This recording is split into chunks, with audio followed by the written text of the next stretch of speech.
Welcome to AMS Illuminations, the podcast that brings marketing research to life with real conversations, fresh insights, and just enough edge to keep it interesting.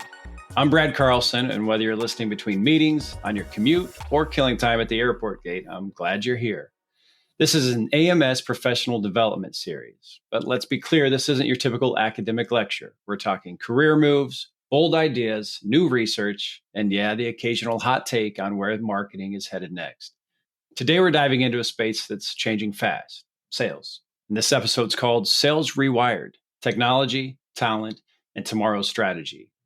Sales has always been about relationships, but now it's relationships plus data, plus platforms, plus tech tools, plus a buyer who probably did all their research before ever picking up the phone.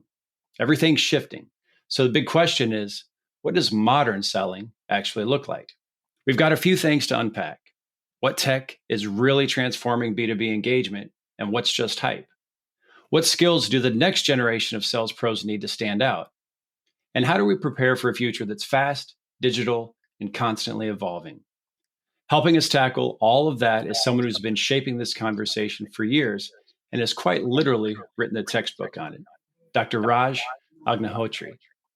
Raj is the Raisbeck Endowed Dean and Morrill Professor of Marketing at Iowa State University's Ivy College of Business. He's also co-editor-in-chief of the Journal of Marketing Theory and Practice, a top 5 global sales researcher, and co-author of the best-selling book, ABCs of Relationship Selling.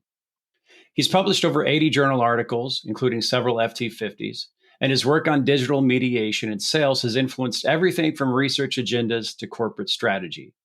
He's trained sales teams around the world and consulted with big names like Microsoft, PwC, and the Cleveland Clinic. Raj, thrilled to have you here. Thank you so much, Brad. And when you were talking all those kind words, I was thinking who you are talking about. But really appreciate, Brad. Really appreciate your kindness. And thank you for the opportunity. All right, so let's rewind the tape for a second. You've got this big reputation now, professor, author, dean, global consultant. But what first pulled you into the world of sales? And what is it about this space that still gets you fired up? I've been fortunate, Brad, I would say, that I met good people. I talk about my journey. I talk about after coming out of engineering college, getting into the sales. It's all about people.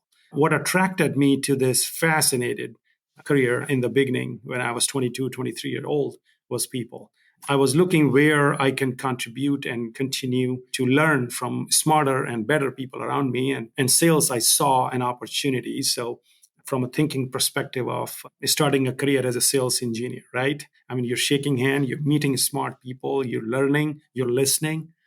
And later I found out actually those are the skills needed to be a good salesperson. And moving on, even when I came for my MBA to Oklahoma City University, again, I met people, some amazing faculty members, professors who told me and who showed me the path of sales research. So from selling to doing sales research to teaching sales, it's all about sales. Excellent. Thanks for that insight. And, one thing that I hope listeners picked up on, you definitely talk about surrounding yourself with great people.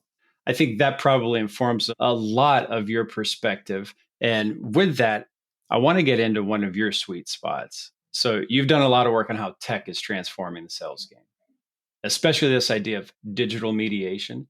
So obviously that sounds fancy, but what does it actually mean? And how is it changing the way people sell and connect? This whole issue of sales technology.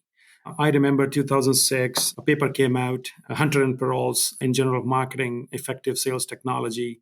I was a doctoral student reading that. And I said, this makes sense, but definitely need more exploration on what a journey this has been. SFA, more internal orientation of technology, and then CRM at the interface of internal versus external, right? We learn about clients to serve them better. And then really what caught my attention was social platforms, social media technology, Brad. That's where I really, really got deep into this area. I remember there was a special issue in 2012. Aaron and Rapp were co-editors on that, General Personal Selling and Sales Management, and the special issue was surrounding social media and sales. We were working on a paper. We were trying to develop a conceptual piece. And more I read and more we research and more we talk to practitioners and managers, we say, wow, this is a whole area that needs a lot more exploration. So what digital mediation, that thought came to my mind is, because I'm a firm believer of people, I'm a firm believer of networking, I'm a firm believer of relationship. So my angle always have been is technology builds bridges rather than replaces them. With that, let's get into something that everyone thinks they're good at: LinkedIn. We all see the endless posts, the connection requests, the just checking in DMs. But what does effective social selling actually look like? And who's doing it right? Thank you. Thank you for giving me an opportunity on that front. It's a risky business. And let me explain to you why I say that with confidence.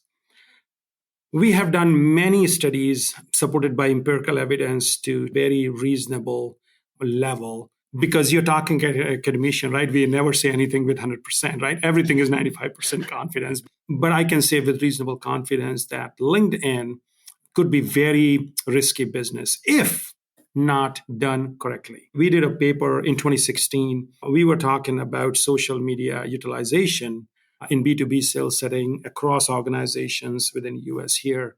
And that was my first foray into empirical model testing for social media use. And LinkedIn was heavy present in that data set, because that was the one that salespeople were thinking that they're using. And what we found out, Brad, was that use of social media, especially in LinkedIn, was not turning into anything very good for salesperson in terms of performance or even satisfaction, particularly in that model. So we got shocked, 440-volt shock, right? What's going on here? And what we found out actually, and that's why I say risky business, that if LinkedIn not done correctly can actually hurt customer satisfaction. So what we found is responsiveness, right? Reliability component, the continuity of dialogue. These are the things, if not included in this conversation, actually is going to hurt. Now let me stir the pot a little, because people love to say the traditional salesperson is a relic, that everything now is automated, it's inbound, it's AI powered. But is that really true, or is this just sales version 2.0? Absolutely not, Brad. Absolutely not. Absolutely not. Actually, these tools are reconfirming that relationships matter. Traditional role is not going away. I think that quote, if you think death of a traditional salesperson, I think death could be the word traditional. Yeah, you need to use different tools, but salesperson is not going away anywhere. Relationships are not going anywhere. It is just the mediation, right?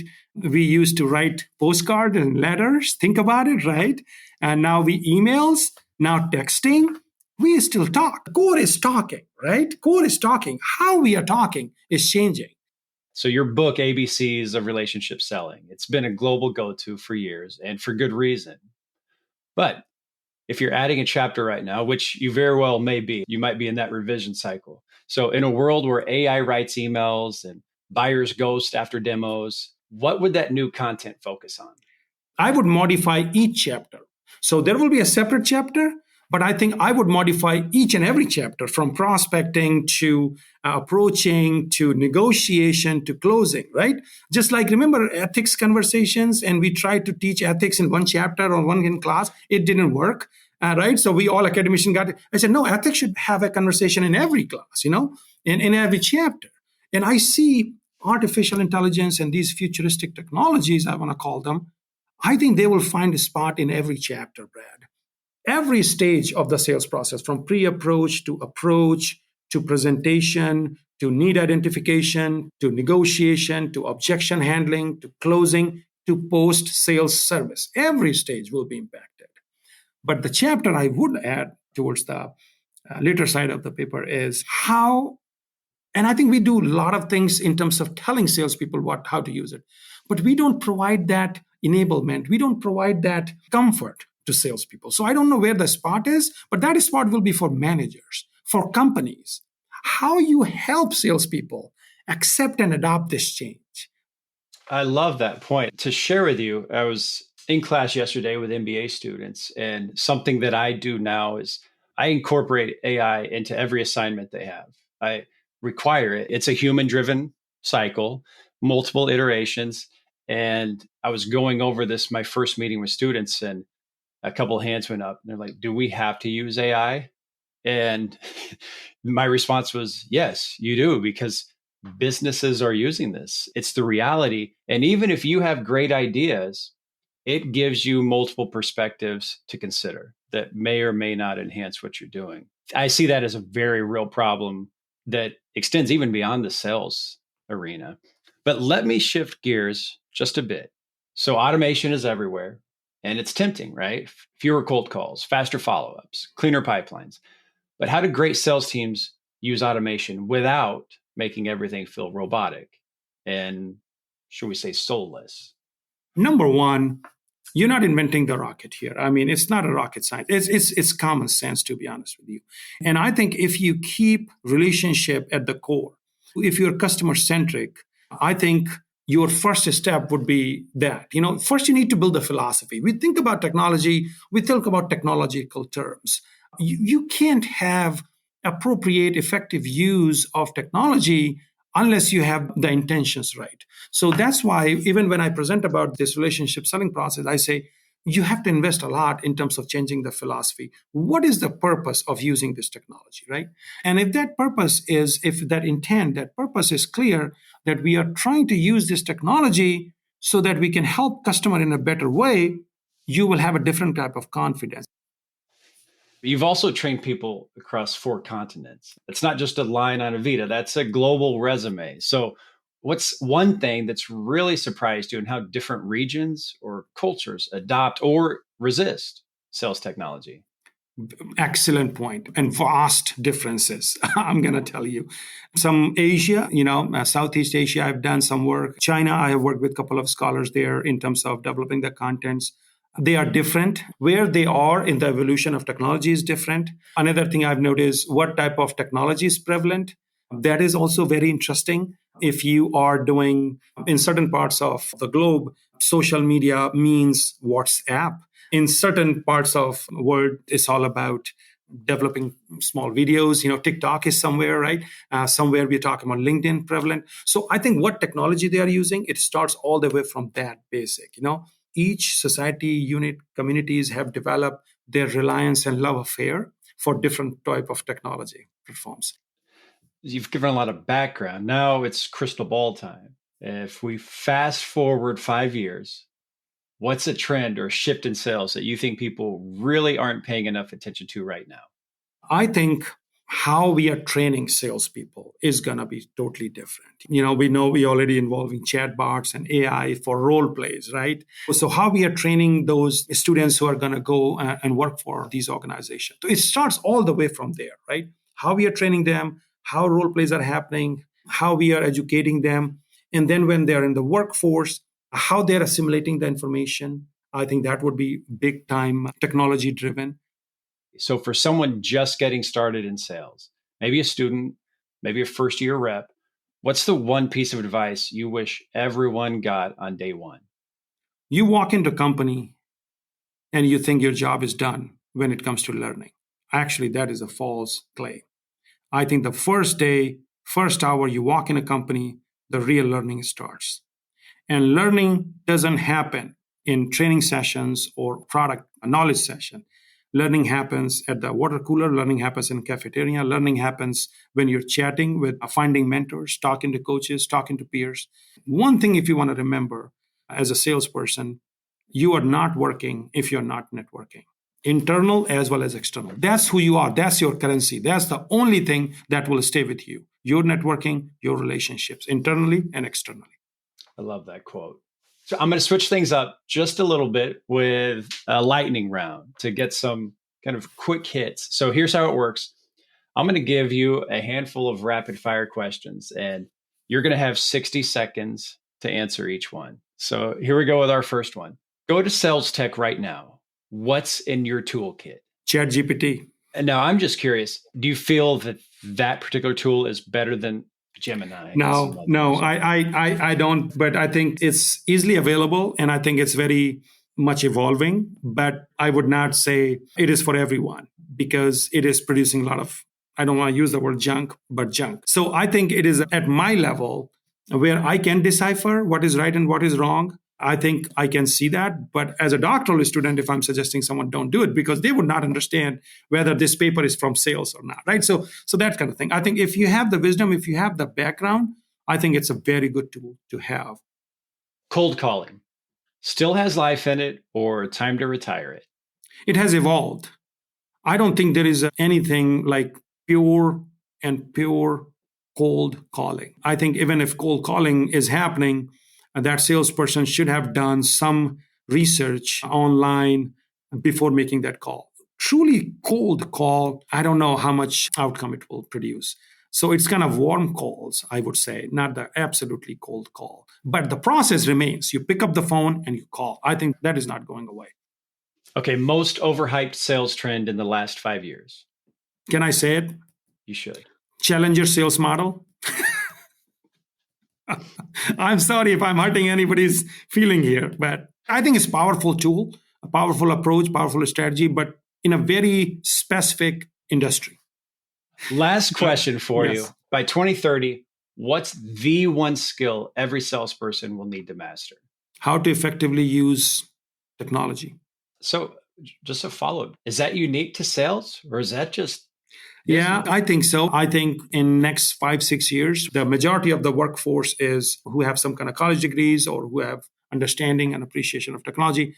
And at that time, if anybody wants to join that workforce, I think they need to have some kind of learning experience of technology. That goes for all my sales academicians if they're teaching sales classes or sales program. You got to include some form of technology, sales technology classes, analytics, CRM, AI, something in the curriculum as well. I love that insight. I share that perspective. These are things that we have to embrace and encourage others to embrace as well. Raj, this was fantastic. Thank you for being here, for sharing so much insight. It's clear that the future of sales isn't just about new tools. It's about rethinking how we connect, communicate, and create value, bridging those relationships through technology. And to everyone listening, if this conversation sparked an idea, made you rethink something, or just gave you a new perspective, do us a favor, share it with a colleague, leave a quick review, and follow AMS Illuminations for more conversations like this one. Raj, thank you so much. Thank you, Brad. I really appreciate it. And thank you, AMS, for starting this innovative series. So kudos to everybody involved in this process. Thank you, Brad. Thanks for all the listeners. We hope you listen next time.